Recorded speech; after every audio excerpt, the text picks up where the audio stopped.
Coming up on a special edition of The Weekend View, what's your problem? The co-hosts have some unsolicited advice to work it all out with help from host of the I've Had It podcast, Jennifer Welch. Reese Witherspoon reveals how her relentless ambition almost broke her and why failure is the key to her success. Khloe Kardashian gives her pro tips on how to handle it when you can't stand your sibling's partner. And is the new season of couples therapy saving people's relationships, or are they talking themselves into divorce court? It all starts now on The Weekend View.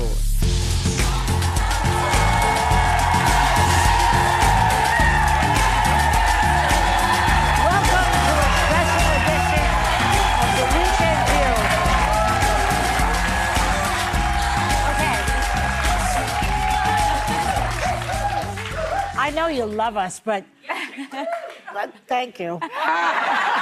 Anyway, this is a special edition. It's called What's Your Problem? And we're here today giving out advice that no one asked for on a variety of issues. Anna's not here today. I don't know where she is. Don't ask. But joining us is the host of I've Had It podcast, Jennifer Welch.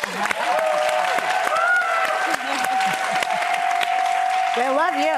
Hello. So here's the story, Jennifer. Get with the program, all right? I'm here. I'm ready. All right. Legally Blonde fans are celebrating Reese Witherspoon bringing back her iconic character as executive producer of the new series, Elle. Here's a look at the trailer. Let's watch that. Can't even say it. Seattle. It's the new city with a fresh start. Feeling very blonde. There's another one. Mom, her roots. Yeah, I hope it's a choice. Hey, you got this.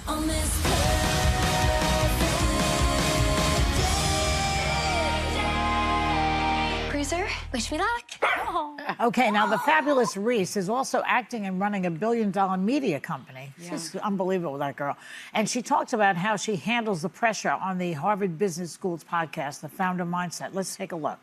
Invariably, ambition, you're trying things that are hard. Yeah. Right? And so, by definition, there will be things that you fail at. Yeah, I love it. Okay. I love failing. So tell me, okay, this is remarkable because most people are so scared of failure. A movie that did better than my movie, I want to know why. Right. And then I get this great piece of analysis. I never go, ugh, poor. I don't have a poor me face. I go, why? Let's talk about it. Oh, wait, you're totally right. I missed that. Yeah. That was tone deaf. I shouldn't have done that. Right. I should have done that.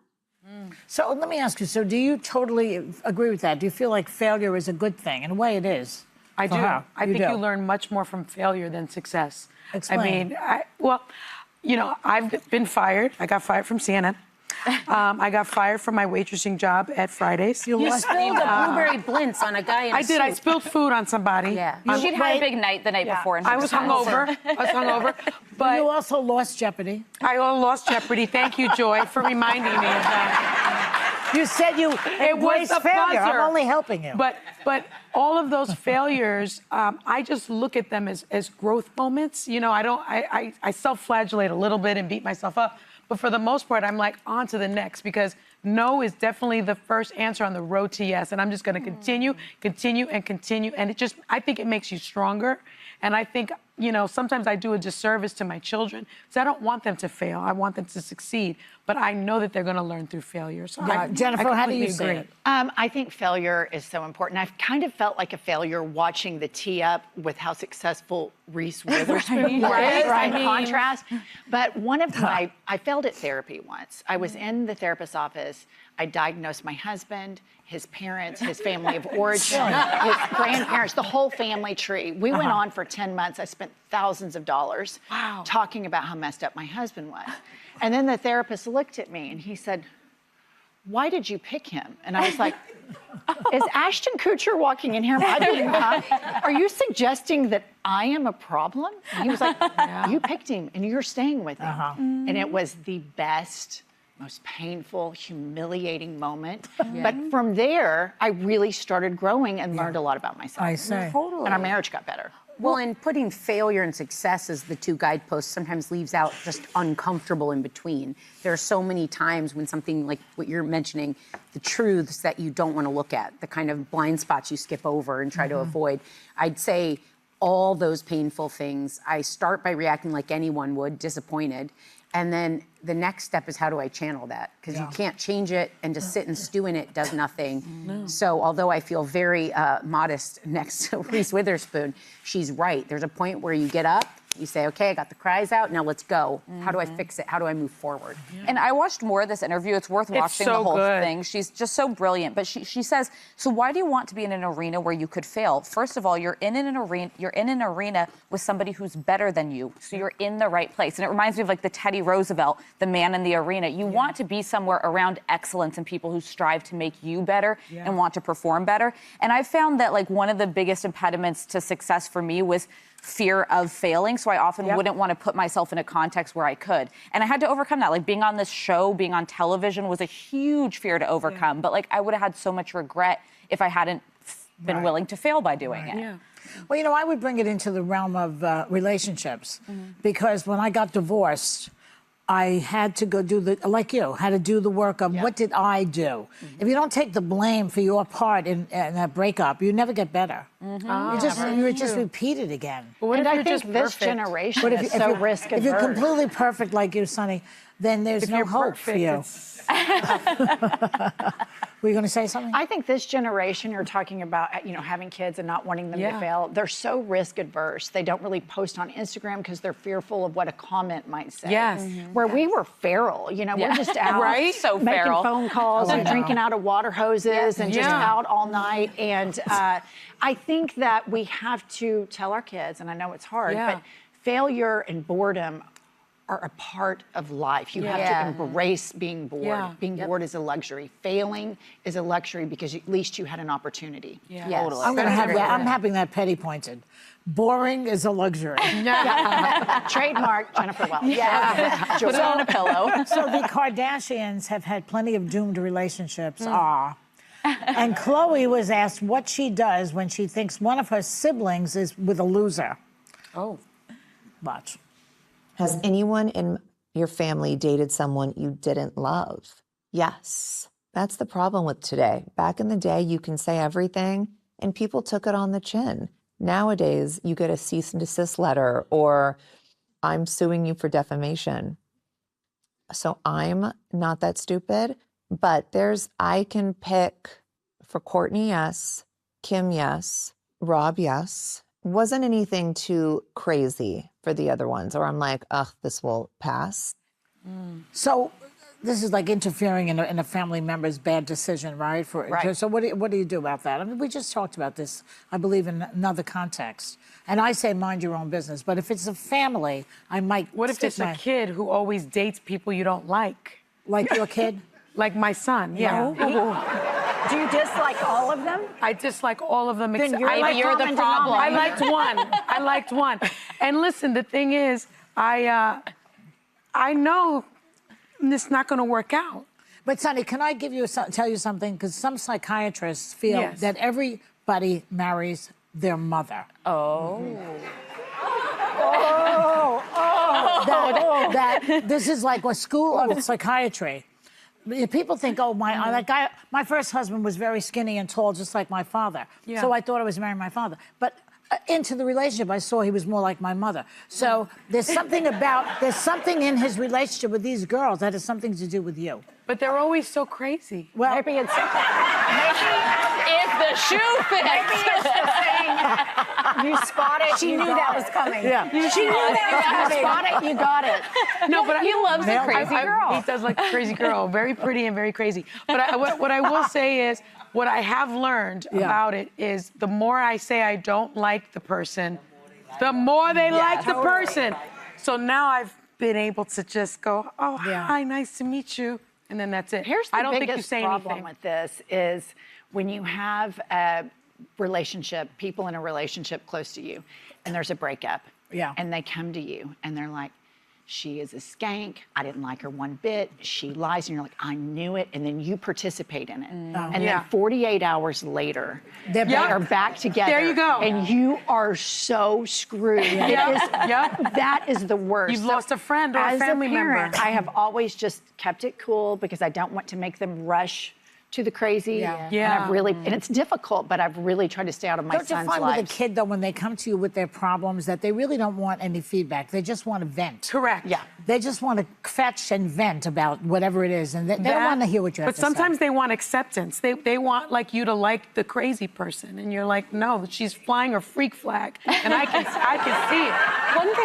One thing that see always it. comes to mind more as the sibling that was watching my siblings is when I was young, I had this fiery reaction where I fought it because like my sibling deserved more and this was a bad match and all these things.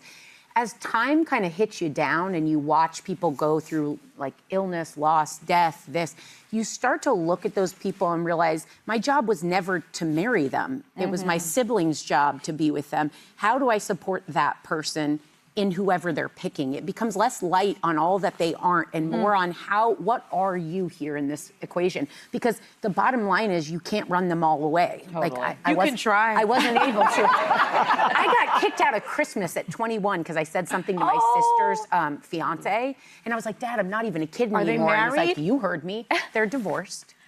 And Interesting. So Hello. I'm not going to go as far as to say I was right, but Well, and I don't like to generalize, but I do find that with parents, if someone you're dating or seriously dating, your parents don't like them or their parents don't like you, I think that's incredibly hard to overcome. I wouldn't say it's impossible, but that is tough. Like to ever put your significant other in the position of choose between your mom and me, you never want to be there. That's right. To me, it's usually a big red flag that something in the unit is not going to work. But real quick, because this started with the Kardashians, I am not going to get a cease and desist letter, so I'm going to predict who Chloe was talking about. Black China, Scott Disick, and either Chris Humphries or maybe Kanye, or maybe both. Right? That's true. Okay. Well, listen, went deep. We gotta go. We'll be right back.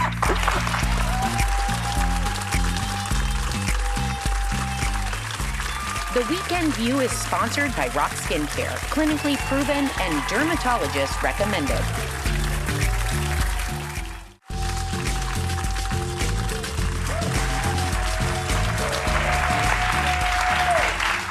So a woman wrote into the Washington Post advice column about how to handle a guy who wants to know why she broke up with him. She writes that when she went to his apartment for the first time and saw what a filthy pig he was, it was over. She saw that and she said no.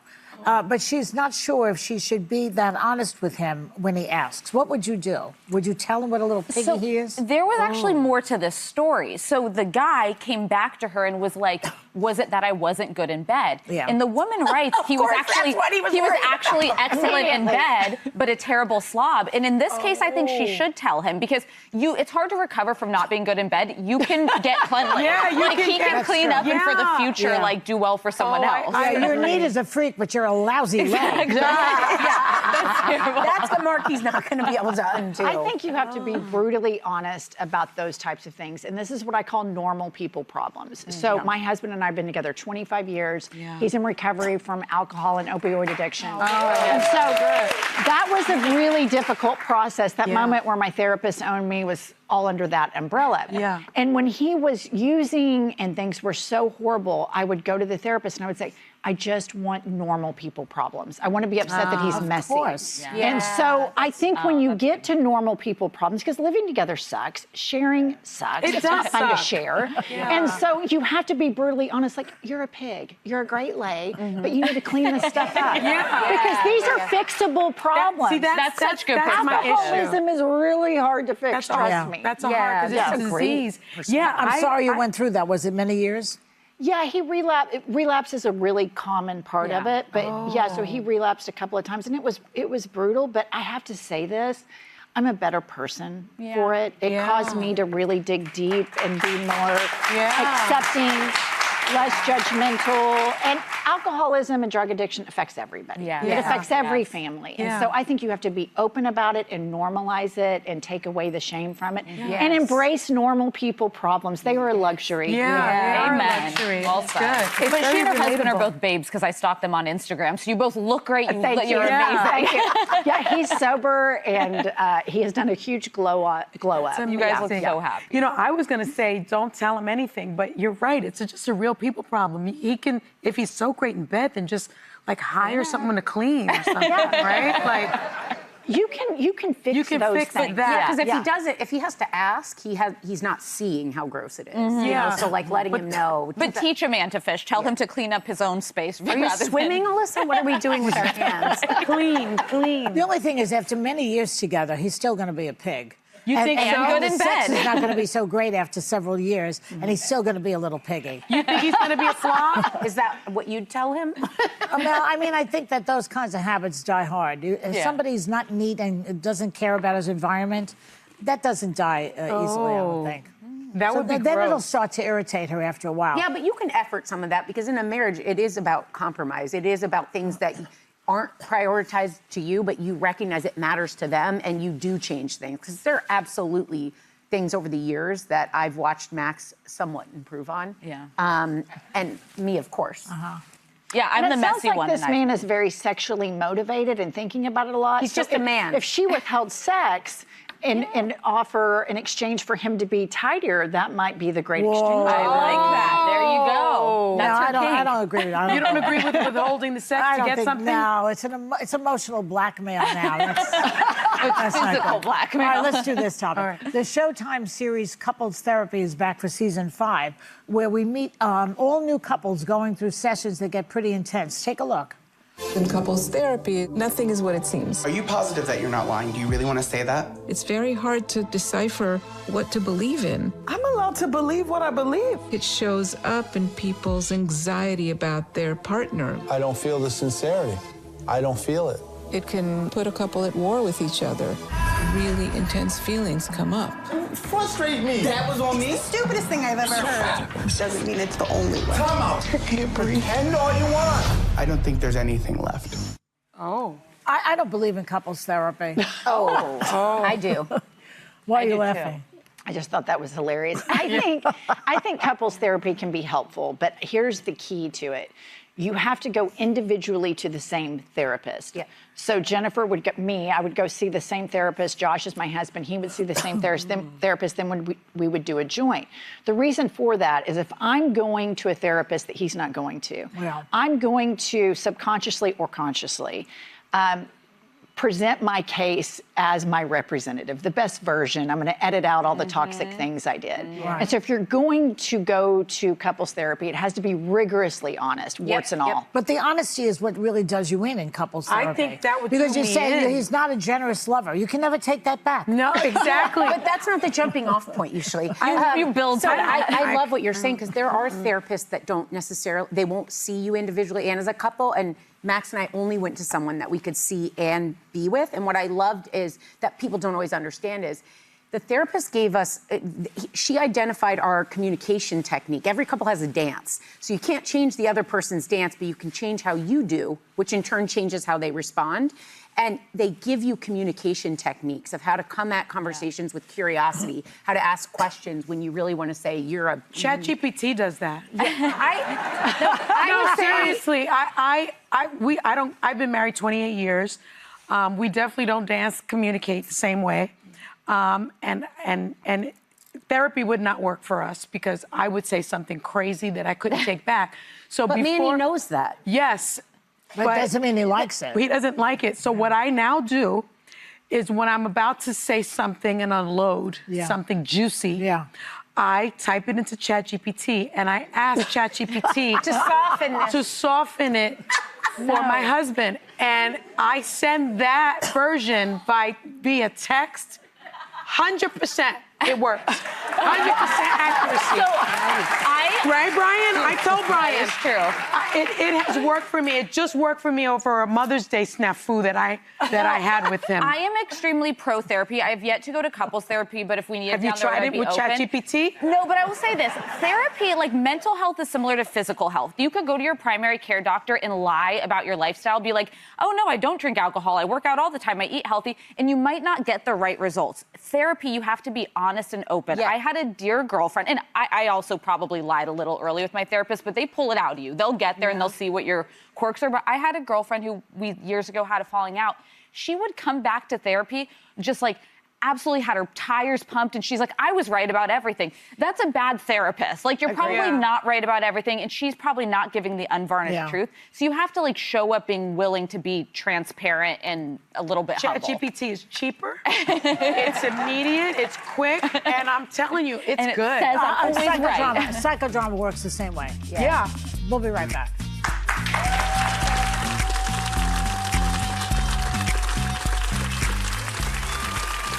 The Weekend View is sponsored by Rock Skincare, clinically proven and dermatologist recommended.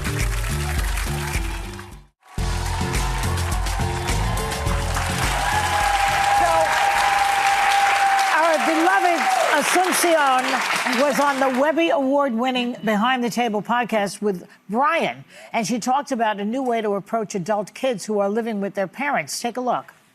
There was a story in the New York Post about some parents creating formal contracts for their adult kids who are living at home, basically outlining rules and expectations like paying rent, keeping a job, and even setting house rules like no overnight guests.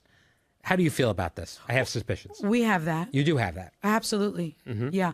I mean, they're adults, my children, 23 and 20, but they're kidults. They're like toddlers with driver's licenses and passports. My daughter's in college, and Gabriel comes home when he's not on his trips or working abroad. They no overnight guests. They're not married. Right. Okay. So, I mean, if it's a friend, then the friend can sleep over. But if it's a romantic partner, they cannot sleep over. Yeah. That's the Catholic in me, I guess. They must come home by midnight, and if they're not coming home, I must know that in advance. Because Gabriel's not on our Life 360 anymore. I know that's been an adjustment for you. Yeah, and one of the rules was if I pay for your phone, you're part of the Find My Phone or Life 360. And Gabriel gave us his phone back and bought his own phone. He made the move. And I respect it. But if you're living in my home, you follow my rules. So, the problem with what you're saying is that they're not going to do the deed in the house, but they'll do it in a car. They're going to do the deed in the house if I let them. Well, they're going to do the deed anyway, somewhere else, is my point. Do it somewhere else. At least you know where they are. No, I don't like it. I don't think she wants to know where they are or what they're doing. How many children do you have? 2 sons, 19 and 23. Same ages. And if a girl sleeps over, I'm fine with that. Because What? Yes. You're the cool mom. Well, in the room, in the bed? Totally not my business. They're doing it anyway, and I don't want them out Your driving sons are late one at night. pregnancy away from ruining their lives. No, because I've taught them about safe sex. They're going to do it regardless. And so I don't want them out at night at midnight with all the drunk drivers. Me. I tend to They're agree. doing it. They're doing it. They're not. You are in denial. So you just can't detach from your babies. Yeah. I'm fine with it. We are too. Sure. I mean, if I it was agree. a different You're girl fine with every it? night, And I have would be a like 3-month-old, and I'm fine with it. Right. But I do sometimes look at my baby, and I'm like, there's no way this angelic baby in 18 years is going to be stealing beer from my fridge, but he totally is going to be, and I need to make peace with that. So Behind the Table streams wherever you get your podcasts or watch us on YouTube. Our thanks to the lovely Jennifer Welch for guest hosting. Have a great day, everyone. Take a little time to enjoy the Weekend View.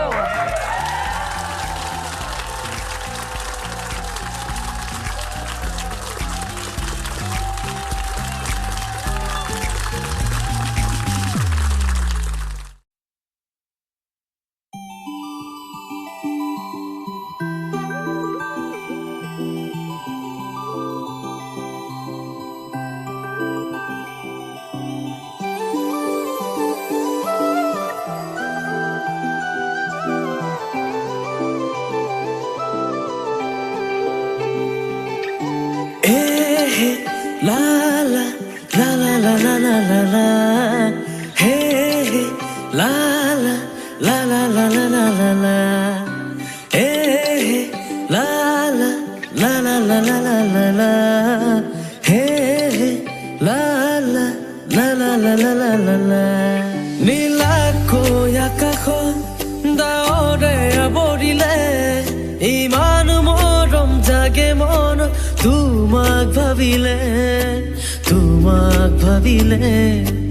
তোমাক ভাবিলে নীলাকৈ আকাশত ডাৱৰে আৱৰিলে ইমান মৰম জাগে মন তোমাক ভাবিলে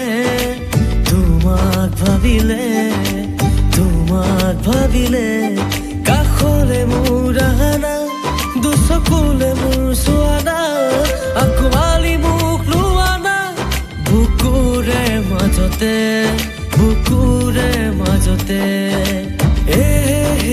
লা লা লা লা লা লা লা লা লা হে লা লা লা লা লা লা লা লা লা নীলাকৈ আকাশত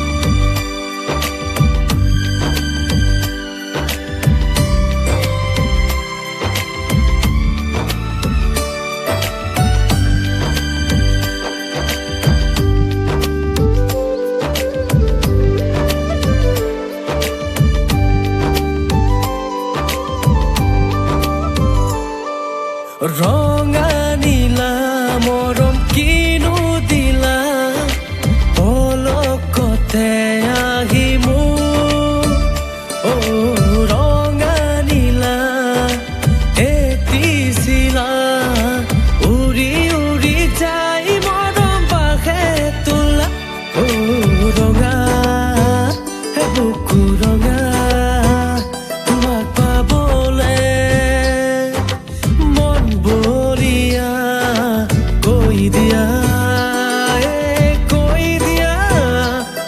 জানো তুমি মোৰ জীৱনৰ জুৰিয়া লা লা লা লা লা লা লা লা লা হে লা লা লা লা লা লা লা লা লা নীলাকৈ আকাশত ডাৱৰে আৱৰিলে ইমান মৰম জাগে মন তোমাক পাবলে